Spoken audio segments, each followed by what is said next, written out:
જય માતાજી મિત્રો। તો આ છે ભાઈ આપણા બોર ઉપરનો નજારો આપ જોઈ શકો છો।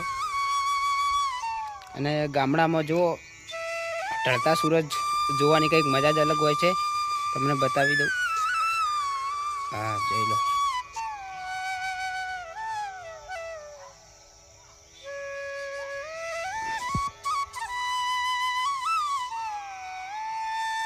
આ છે ભાઈ આપણા બોર ઉપરનું લોકેશન આપ જોઈ શકો છો।